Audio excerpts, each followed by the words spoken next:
once booked a small cabin through Airbnb while traveling to New Mexico for a short work assignment. It was far cheaper than any of the hotels nearby, and the photos showed a cozy little desert getaway. The reviews seemed fine, so I didn't think twice. The place was isolated, sitting at the end of a gravel road, surrounded by dry brush and endless stretches of desert. At first, I enjoyed the solitude. The cabin had a rustic charm, and I spent most of my evenings sitting on the porch, staring at the stars. But on the second night, something happened that I still can't explain. I was sitting inside, finishing up some work on my laptop, when I heard a faint tapping sound against one of the windows. At first, I thought it might be a moth or some desert bug bumping against the glass. But the tapping continued, slow, deliberate, like someone gently running their finger along the pane. When I finally worked up the nerve to check, I pulled back the curtain and found nothing but the reflection of my own face staring back at me. Outside, it was pitch black. I tried to shake it off, convincing myself it was nothing. The next evening, I stepped out onto the porch to get some air. The desert was silent, except for a faint wind moving through the brush. Then, I heard it again, a clicking sound, like someone clicking their tongue against the roof of their mouth. It came from somewhere, just beyond the edge of the porch light. I froze, staring into the dark, and for a moment I thought I saw movement. A figure, standing among the shrubs, just far enough away to blend with the shadows. My stomach dropped. I shouted that they needed to leave, that I'd call the cops. The figure didn't move. Then suddenly, it turned and walked off into the darkness without a word. That night, I locked every door and window, but sleep didn't come easy. Every creak of the cabin made my skin crawl. Sometime past midnight, I heard something that made my blood run cold. Sound of footsteps inside the cabin. Slow, careful steps, as though someone was trying not to wake me. I grabbed my phone and sat up, straining my ears. The sound stopped. I forced myself to check the front room, but it was empty. Just me and the silent cabin. I returned to my bed, heart pounding. I must have dozed off for a little while, because the next thing I remember is waking to another sound. The faint clicking, this time from the corner of my bedroom. When I turned my head, I saw the closet door slightly open. The clicking was coming from inside. I didn't stay another second. I bolted out of bed, ran to my car in nothing but my pajamas, and sped down that gravel road until I reached the nearest gas station.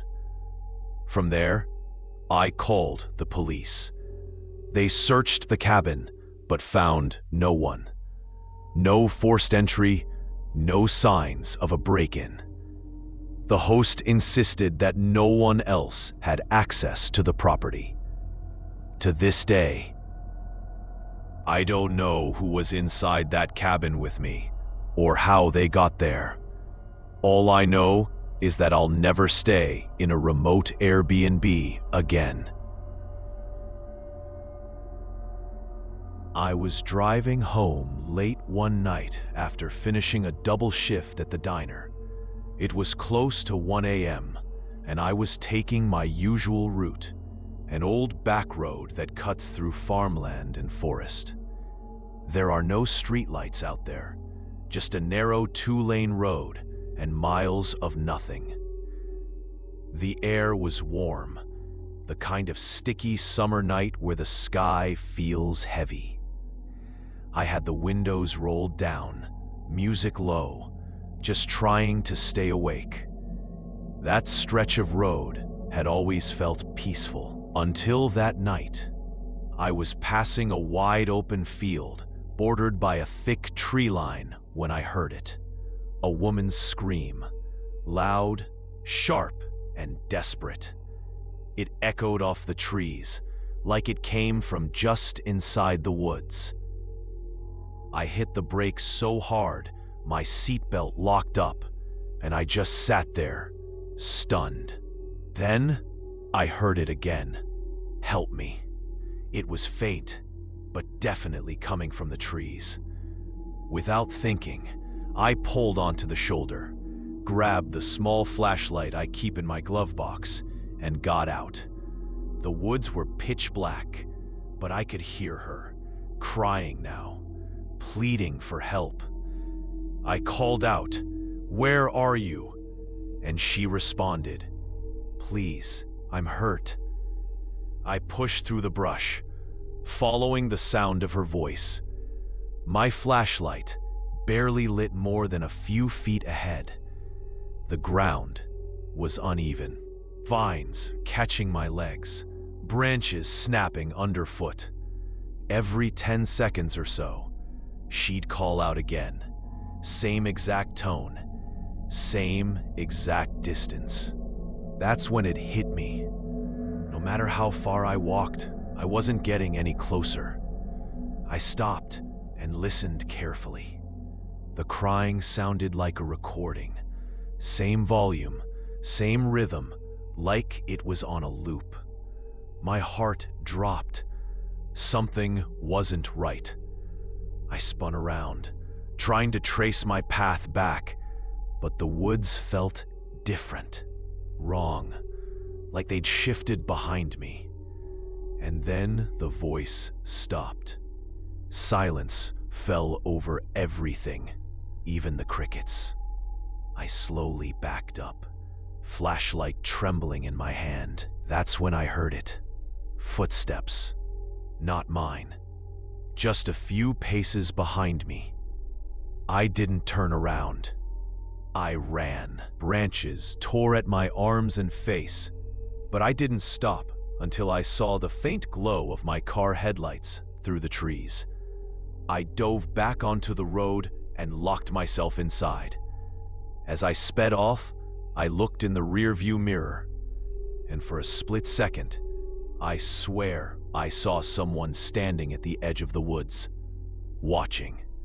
I reported it the next morning, but the cops didn't find anything. They said maybe I heard an animal or someone playing a prank. I let it go, tried to forget, but 2 weeks later, I saw a headline that made my skin crawl. The body of a young woman had been discovered in that same stretch of woods. No signs of a struggle, no clear cause of death, just found there, alone. And now I can't stop wondering, was I too late to help her? Or was it never really her at all?